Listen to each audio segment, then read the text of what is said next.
Hey everybody, welcome back. So I wanted to talk about today the ego. Well, of course, there's a whole bunch of buzzwords. There's a whole bunch that you can find out there about the ego and how it works, and really what is it? Where does it lie? Where does it show up in the energetic body? How do you move past the ego? Like these are all questions that I get as a healer when people come into sessions. So, and it's something that I recognize sometimes some of the behaviors are acting out of a space of ego. So, I wanted to talk about some of the duality within ego, how it shows up, and how you can begin to recognize it, heal it, work around it, and really what it's there for. So, let's dive in. So, the ego in particular is located at your solar plexus. So, your solar plexus is your sense of self, right? This is your relationship to yourself. This is where your confidence lies. And what happens is when the ego is really leading, it means that at some point you've felt the need to protect yourself. You felt the need that when some type of emotion arises, right? So whether this can be all sorts of things, you guys. Sometimes it's just things that you're like, this seems really silly that I'm getting upset over this, but your ego has recognized that at some point you have felt like it wasn't safe to experience something. It wasn't safe to feel vulnerable. It wasn't safe to feel seen. It wasn't safe to be heard. And it wasn't safe to express your needs. It can be all sorts of things. Okay.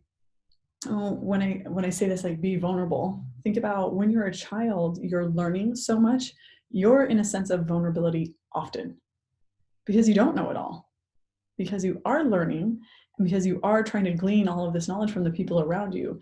So when you come to them and you are, frustrated, or you come to them and you want to share something exciting that you've learned or something like that, and it's maybe not met in such a way that makes you feel seen, makes you feel valued, that's usually when the ego is like, oh, okay, well, when we feel this way again, remember, we're not going to do this because this feels yucky. Feels yucky to be ignored. It feels yucky to feel like you don't have value. And you start to interpret that as something that belongs to you. What I have to say won't change anything. What's the point of doing that, right? We kind of say some of these things to ourselves. That's all of our ego talking, and that's all of our conditioning from all these past experiences. So I always like to joke that the ego is kind of like the dad, right? That is waiting up for one of their kids to get home, and it's like, I'm sitting here with a shotgun, like I'm trying to be really protective. And that's the interesting thing, is it is a protection mechanism. Ego gets such a bad rap, but really what it's doing is trying to keep you safe. So I think there's so many things that it's like we want to break down the ego, and it's like, no, we want to get curious as to why the ego felt it needed to come out. We need to break it down. It serves a purpose. And again, everything that you experience serves a purpose. So on the flip side of that coin, there is, why would you need to feel protection, right? So a lot of times, what do we protect? Things that don't have a protector, something that is vulnerable, right? What were you as a child? Often in a state of vulnerability. So what is the ego? The ego is really this flip side of the coin, to where it is going to help protect the inner child, protect your innocence, protect your dreams, desires, hopes, excitement, true connection to self. Because it's like, when you did feel connected to yourself, when you did feel these things, when you did feel vulnerable, when you did feel excited, when you did, branch out into your creativity, and maybe you were like, oh, I tried this for the first time, and you showed somebody, and you showed a parent or grandparent, it could be whoever, and it was met with like, I don't have time for that right now. That could really be as a child who doesn't have the emotional capacity to recognize that an adult not having time to look at that right now does not mean anything about your worth or value. But as a child, you're coming to your guardians, your parents, your whoever, in this innocence of, again, being open and vulnerable. We are like that until we are conditioned not to be. And so what happens is the ego is really all of this conditioning that is trying to keep the inner child safe. So you kind of have this play that's going on. You have this inner child who really wants to be loved, really wants to be seen, really wants to be nurtured, and feel valued, right? It really wants to be loved. And you have this ego that's had to come into play because when you have wanted to feel or have felt those things, and it's been met in such a way that you felt unsafe to feel those feelings and you didn't feel accepted and loved and wanted and valued, the ego is like, hey, when we feel this way again, we're not going to do that. And really, it's so smart in our biology. It's actually genius, because what it's doing is always trying to protect you. So in our physiology, in our biology, we're constantly trying to protect ourselves, right? If you look back at the history of humans, when we were hunters and gatherers, when we were in a more close to nature, a little bit more primitive, that served us very well, because we recognized, if over here I saw a bear, I am not going to go over that. That feels unsafe. If that tribe over there, when I wandered a little too far, drew their bow and arrows at me, okay, great. I'm going to back it up. I'm not going to go over there. Or it's going to initiate something that I need to feel the need to protect, right? Especially if you're the adult, right? And you're like, okay, I walked over here, I was met with a threat. Okay, well, now you're threatening my group. So my ego feels challenged. And so that's what I find is the most interesting thing, is when the ego feels challenged, it wants to protect itself. So a lot of times what you'll find is people that are living and acting out of ego often feel the need to, especially if ego is really the overactive form of your solar plexus. The inner child is kind of more this underactive. So that's kind of how I identify it. It's not that, because the energy works in two ways. You can have an excess, or chakras, that it's either, actually three ways, excuse me. It's going to be balanced, right? And that's where you have the perfect amount of, okay, recognizing, again, the ego coming out and being like, hey, this, blah, blah, blah. And the inner child that's like, no, this is safe. This is not the same thing. It's safe to share my feelings with this person. I know that they value what I have to say. I don't need to be worried about being treated that same way. And so that's where kind of this duality comes into play, is that you have the overactive, which is going to be your ego that kind of goes into overdrive, that is constantly feeling the need to defend.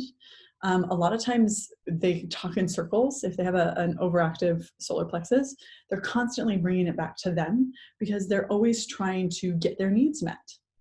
Again, the ego comes out and is really this overactive thing when the inner child's needs are not being met, haven't been met. And so their coping mechanism has been to shift into ego mode and to really drive that forward. Whereas if your inner child is kind of this, if you feel like you have a tendency to be codependent, you have a tendency to be a people pleaser, you have a tendency to just kind of go with the flow, no matter if that means that your needs get met or not, that's an underactive. So a lot of times I kind of talk about that a little bit more with a child. Like, a child is going to be a little bit more passive. They're not going to demand that, I think going to Target first is better than going to the grocery store first, because they don't have that capacity. They're like, oh, it's fine, we'll go to both places, even though they really want to go to Target first, right? That's a really simple example, but I feel like it's relatable for a lot of us, right? They may say that, but as the adult, you're like, no, I'm going to kind of I almost said commandeer. I'm going to assert that I know better. I'm going to the grocery store first because it's on, this path. Well, if it's underactive, right, you're like, okay, sure, whatever you say. And if it's overactive, you're pushy, you're kind of forceful. This is where, this kind of term egotistical and stuff like that comes in, is because it's needed to be in overdrive in order to feel seen, heard, and validated. So that's one way that the solar plexus gets its needs met. The other way, again, if it's lacking energy, this is where this inner child is going to be more passive. It's going to be more people pleasing, more meek and kind of mild. This is the people that are always like, never really have a preference of what they want to eat for dinner or where they want to go. They're like, sure, whatever. I like everything. Or they always feel like, okay, well, I don't want to hurt somebody's feelings by saying that. They often avoid confrontation, things like that. This is where this inner child has felt like in order to get their needs met, they need to be kind of meek, mild, and very childlike, very submissive. And so really the ego and the inner child are kind of at this constant play. They all want to feel seen, heard, and valued. That's really what balances out the solar plexus. So if you recognize that you're like, okay, I do have a tendency to, feel like when you have a conversation, I'm going to ask you this question. I really want you to evaluate some of the conversations that you have. Do you give advice a lot? Do you often relate? Oh, that happened to me too one time. And then you tell your story. Do you often try to kind of justify or kind of always pacify them? Well, it could be worse. Those are all signs that, or are you always trying to one-up them?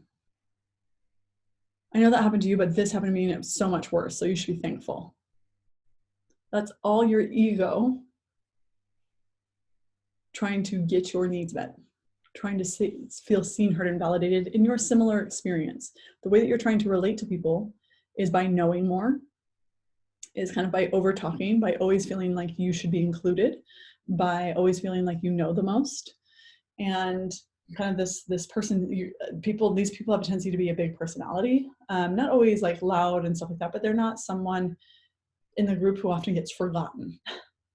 If anything, they always kind of feel the need to like speak their mind. Like, I just need to get this off my chest. And then a lot of what they're getting off their chest is like, you made me feel this way. You. Very overactive solar plexus.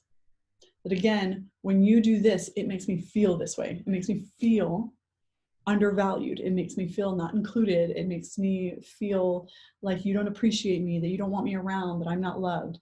And that's what's interesting is a lot of times when we break down these experiences that you're having, that you maybe feel like your ego is overactive and really kind of taking the reins, because it doesn't always show up in just relationships. It can show up in business. It can show about the way that you talk about yourself, your relationship to yourself, to your body. And the interesting thing is, it always, always, always boils down to the need to feel loved, the need to feel valued. We all want to feel like we are seen. And I don't mean just seen as a person, but recognize. That's why a lot of times when people speak, they're not actually asking for your advice unless they say so. They don't actually want you to relate to them. They don't want to hear about your story, believe it or not. They want you to just listen. And I feel like it's hard because then you're like, okay, well, that seems like an awkward conversation. You just say something and I stare at you. And then I just say something and you stare at me. And it's like, if the intent is to divert the story back to you and how you relate to it, then you're no longer making it about you. There are plenty of ways in which you can respond to conversations and experiences that keep the ego in check. And so one of those ways is to just be like, oh, I hear you. Well, how nice would it be for somebody that's telling a story that just needs to get it off their chest, to just be heard? I feel you on that one. I can't imagine what you're going through. That sounds hard. What I'm hearing is that you're going through a lot of struggle. Is there anything I can do to help? Those are all really appropriate ways to, again, keep the conversation going, but not allow your ego to step in. And not say this is all the time, you're just sharing stories, but a lot of times when people are sharing very personal, very vulnerable things, they don't want you to give them advice. Most people, I would say 98, 99% of people already know what they want to do and know what's best for the situation. They're just wanting to express in a safe, non-judgmental environment. That's it. That's what they're seeking. Think about that. They're seeking to be heard in a non-judgmental environment. Isn't that what you want from your parents? Totally, totally what you want from your parents. That's always what you wanted from childhood, is just to be like, I love you unconditionally, and actually feel that. Not just say it, but also that you feel that from them. So the ego often refers to how the things that everybody else does is affecting me. So this can be like, I feel like I'm always taken advantage of by other people. I feel like I'm always doing so much. It can be like, I feel like I'm always left out. I feel like you don't call me enough. A lot of times it is outsourcing this, what you're doing is making me feel like this. And that's okay to express that this made me feel this way. But then there's almost this like guilt that kind of comes along with some of that conversation. You made me feel this way. No, your perception of what they said, again, your past experiences, which color, and it's the lens that you wear through all of life, it's the lens that you see life through, colors your experience. If somebody has been bitten by a dog, and there's studies out there to prove all this, but if somebody has been bitten by a dog or had an adverse experience and you put them back in a similar environment, automatically their nervous system their autonomic nervous system switches on, their breathing changes, their heart rate usually changes, things like that. And it may be so small that they don't notice it. And it may be so often, because it is in your day-to-day life experiences, that you don't recognize that it's always on. So especially if somebody like your boss, your partner, your close friends trigger you in this way, if you have interactions with them often, your autonomic nervous system is always on. It's always on, which raises your cortisol levels and a whole bunch of other like a cocktail of hormones that flood your system, really keep you hypervigilant. So when you're looking at the downward kind of, or like, yeah, downward cause from an experience, it's not just that you hate your boss. It's that your boss creates an environment that is similar to a way in which your needs have not been met. You have not been able to process something prior. So it re-stimulates all of these things from a past experience that you then relive day to day every time you go to work or every time you talk to this friend. Which is why we talk about it so important, and studies are coming out all on epigenetics about how, yes, your genetic coding is given to you, but then why do we say certain things are hereditary, but not everybody gets them, right? If it was truly hereditary, it would show up. It would show up often. And a lot of times when it shows up in certain people in your family tree, they also have not similar experiences, but similar temperaments. They could have similar upbringings and things like that, that then trigger the expression of this gene, right? So when we look at ego is really the conditioning that we get from our experience in order to get our needs met. So when you look at the environment that you're in, the job that you have, the friends that you have, the partner that you have, the way that you eat, all of this comes down to, am I actually able to regulate myself? And this is why a lot of people come to healing sessions. It's not because they're like, they're always at like that, they're, bottom of the barrel, like this is terrible. A lot of people are like, I'm very frustrated because I feel stuck.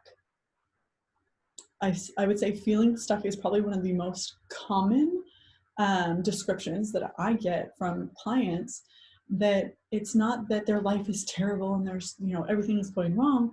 It's that they're like, I'm frustrated because I feel like let's just say my friendships, I just feel like I'm constantly taken advantage of. When we get into it, it's like, in order to feel love, you felt like you needed to give away your power, your opinion, your needs, that you were less than. And if you gave that away, then maybe they would give it back to you. That's how you were trying to receive love. That's how you were trying to get your needs met, was by giving yours away. So you continue to choose environments that that happens because that feels most familiar to you. And again, this isn't, there's nothing wrong. That's not bad. It's that we are attracted to those situations, right? We are magnetically kind of drawn to them because it feels familiar. Because like we talk about in our biology, that if something adverse happens, I don't want to go back into that same situation. So my biology is telling me to stay away from that. So, but if that adverse situation is how I grew up, that's all I know. Chaos feels normal to me. Anger feels normal to me.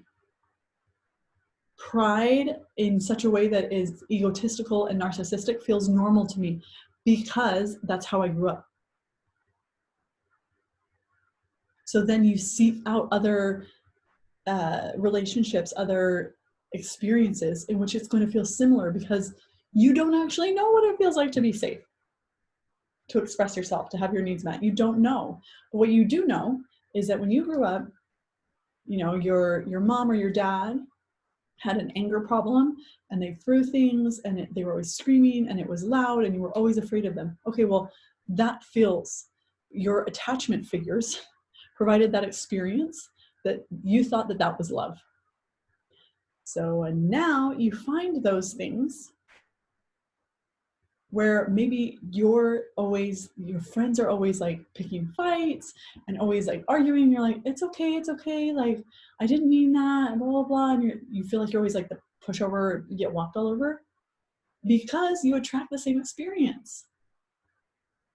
Because you thought as a child, in order to get needs met, I need to give my power away. I need to siphon out my energy from my energetic body to them, because then maybe they'll give it back to me because I'm putting it out there and they're not giving it back. So let me try something different. So you become a people pleaser. So it's interesting how, again, the body and your energetic body, like everything is so smart. Nothing happens by accident. And then what we develop a lot of times is a lot of those people who are people pleasers and stuff like that have gut issues. This is a lot of like Crohn's disease and celiac disease and a lot of allergies, things like that start in the gut. These are people that have like a really weak stomach for things. Maybe they always catch like when there's like a flu bug going around, they always get it, or they're easily nauseated by things, stuff like that. It all has to do with the gut. And again, it starts energetically, where you're like, okay, in my mind, my mental attachment, right, my belief around feeling loved, getting my needs met, is that I need to do this. So then I do this. I literally siphon energy out of my body and I void myself of it. So then I have low self-esteem, stuff like that. And then I attract more relationships like that because I think that that is what it should be like. So that's all I've been taught. So then I just perpetuate those things. And as they compound like that, then it creates physical problems. The physical problems is like that. It goes from a whisper to like a, hey, I'm trying to get to your attention, to like a scream. And that's usually when you develop disease. That's when you develop a lot of physical problems that will literally stop your life in their tracks. So this can be something extreme like losing a job, although that's usually related if you have like if you have an imbalance in the root chakra, solar plexus, heart chakra. Those are really common to lose a job around that, like your purpose, your sense of fulfillment, the way that you provide for your family, how you feel about yourself is all kind of tied to your job. So it's really often when you have an imbalance in there, that's something that could happen. I'm not saying that that is always what happens, but it has to be something so severe that it knocks you off your trajectory. Because if you continue, it's going to create more problems. So a lot of times when your life really needs to be forced in another direction because you're creating a lot of problems for yourself, your life tries to be like, stop doing that. Stop seeking out those things. You deserve better. And if you're aware enough and self-aware enough, then you're like, okay, I see this as an opportunity to choose differently. And you begin to choose differently and build out your life different. You begin to attract different things. You begin different habits and things like that. And so it changes. But if you don't, right, maybe you lose your job and you're like, but it seemed so secure, and I had benefits, and I had this and I had that. Then you seek out a very similar job where maybe you're undervalued, underpaid, overworked, you're talked down to, you're taken advantage of, and you're like, great, here we are again. And that's when something else will probably happen. And you're like, oh, now I'm in trouble at work. I feel like I've hit a glass ceiling. They never let me advance, things like that. And you're like, hello, how many more signs do you need? It's like, have you ever seen that meme? And it's like, I've given them like an angel number, a feather, a spirit animal. And they're like, could you just send me a signier sign, like a little bit more of a sign? And it's, the universe is like, face palm or whatever. Like, that's what I think of. So again, the ego is nothing bad. It's just something that we develop to get our needs met. And it can show up in so many different ways. So one of the biggest things that you can do right now for yourself is to become aware of just the way in which you interact with the world, the way that you interact with yourself, your inner dialogue. Once you have an experience, what happens internally, the dialogue that you have that you don't necessarily say externally to friends or partners or things like that, but are still going on in your mind. What is that like? And as you become more aware, then you start to be curious, why do I do that? And that's why I will always say, like, one of the best teachers and the biggest lessons is always curiosity. Is to get out of your own way, to get out of your ego, that things have to be a certain way, or you should feel a certain thing or do a certain thing or whatever it is. And instead, allow this awareness to open you up to new possibilities, this quantum possibility, this world where infinite possibilities truly do exist. But until you expect to see that collapse and experience, then that's when change starts to happen. But if you don't expect it to happen, it's not going to happen. If you expect that things are going to stay the same, they do, because that's what you anticipate. And if all of the quantum possibilities are out there and you're continuing to choose that one, of course it continues. So get curious, my friends. I would love to know, did this help you? How do you feel about ego? Do you feel like, ooh, after I've said something, it's like, oh, I have an overactive solar plexus, or I have an underactive solar plexus. Like, what are your thoughts? Please feel free to share. You can always share in the comment section if you're watching on YouTube. If you're listening to this on the podcast, please, you can always shoot me a DM, go give me a follow on Instagram. And I love, love, love having chats over there. Some of my closest friends I have made from the Instagram DMs. So don't underestimate the power of social media to really connect you and create opportunity for incredible friendships. So I love you all. Until next time, cheers.